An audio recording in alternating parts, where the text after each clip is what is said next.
તહેવારોની શરૂઆત થઈ ગઈ છે અને બજારમાં ઘણી બધી ભેળસેળવાળી મીઠાઈઓ મળતી હોય છે. તો આજે આપણે ઘરે જ માવાના પેંડા બનાવીને તૈયાર કરીશું.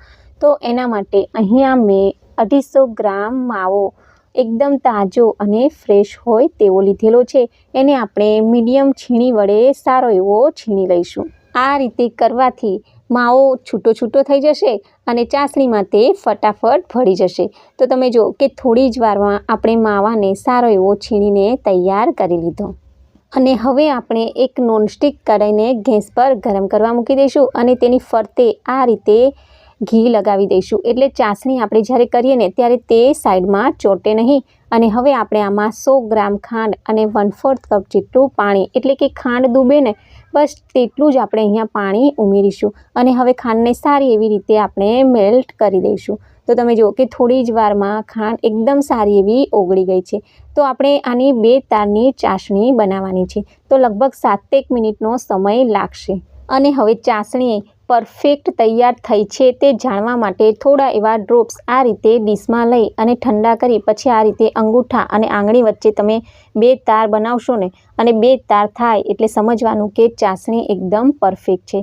તો બસ આ સમયે આપણે તેમાં માવો ઉમેરી દઈશું અને માવાને આપણે ચાસણીમાં એકદમ સારી રીતે મિક્સ કરી લઈશું.